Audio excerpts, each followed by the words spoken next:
Hello, today I'm going to show you how to make an entity relationship diagram in MySQL Workbench.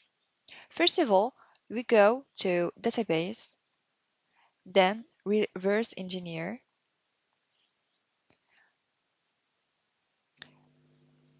We paste your password, then Next.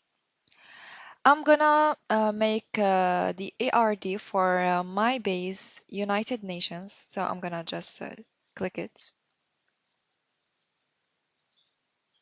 Then execute.